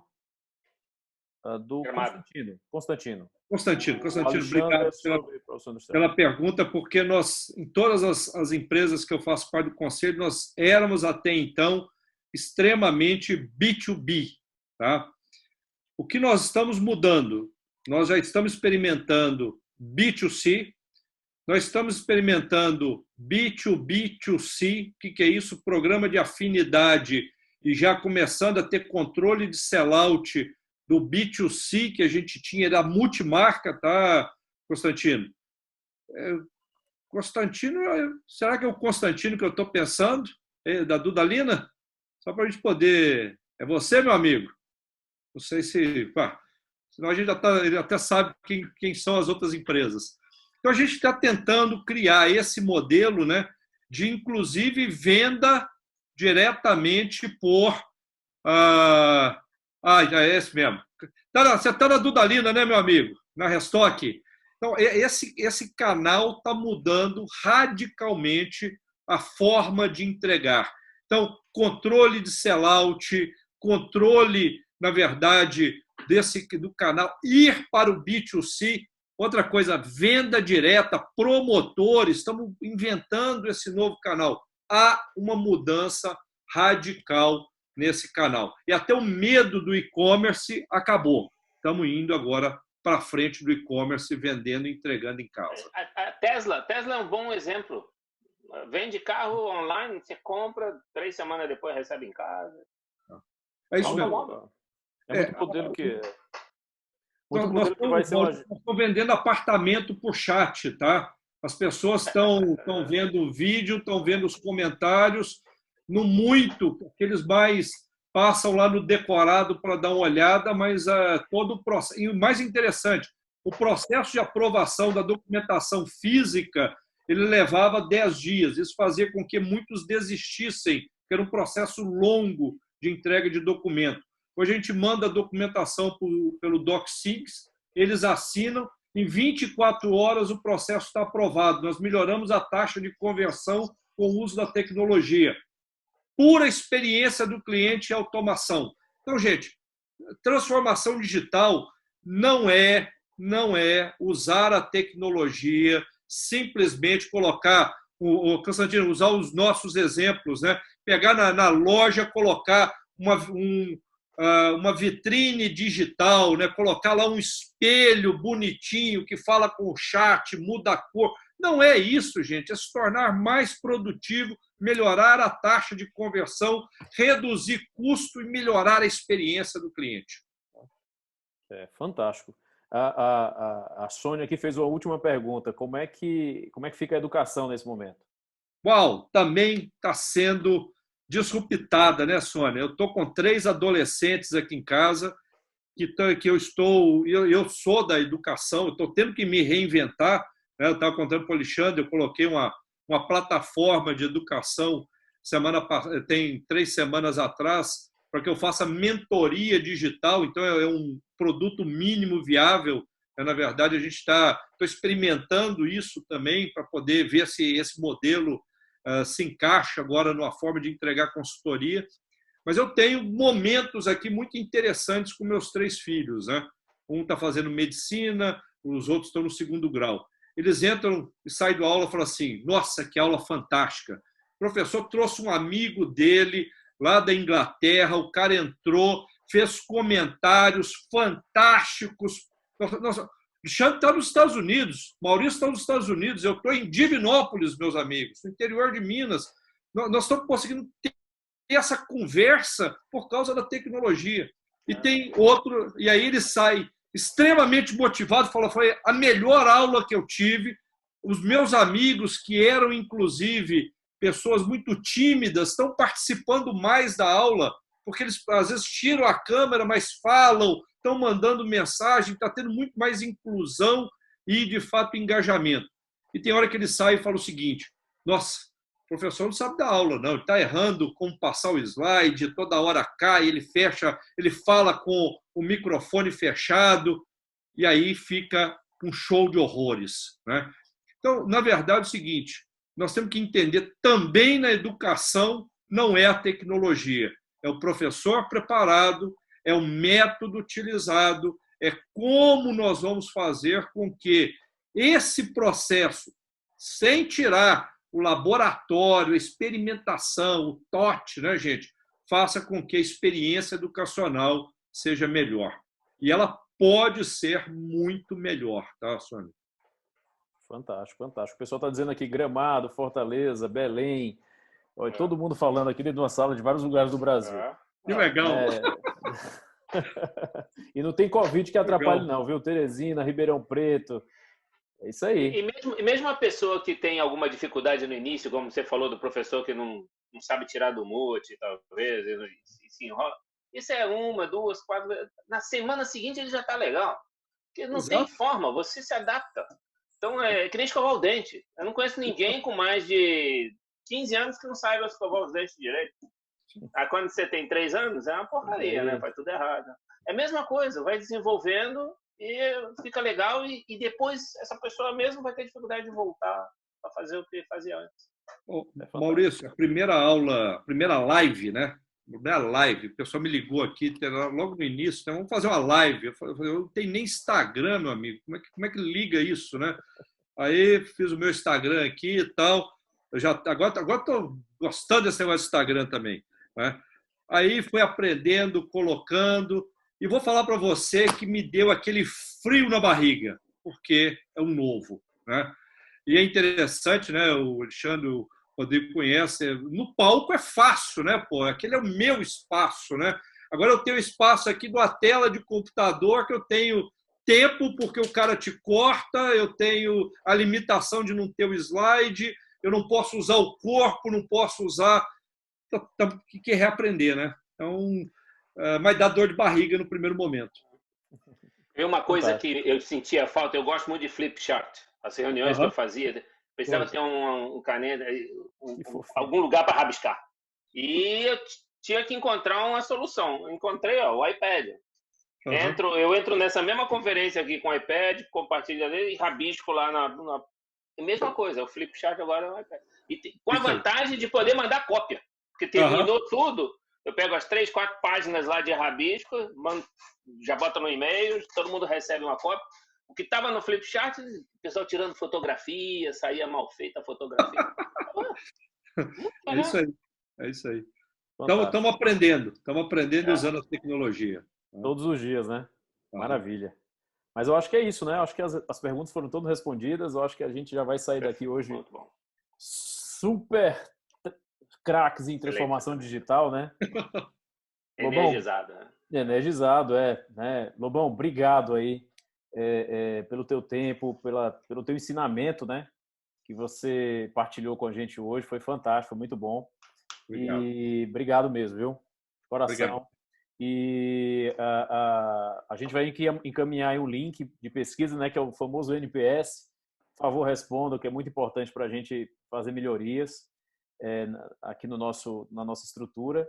E continue assistindo a gente aí, porque na próxima semana tem mais do Maio da Transformação Digital. A gente tem mais um super palestrante aí na próxima terça, às 9 horas. E é isso aí. Pessoal, obrigado. Boa noite. Ótima semana. Boa noite. E tudo de bom. Obrigado, Lobão. Eu vou tomar vinho. Gente, até mais. Vai lá pro seu vinho. Um abraço. Um abraço a todos. Tchau.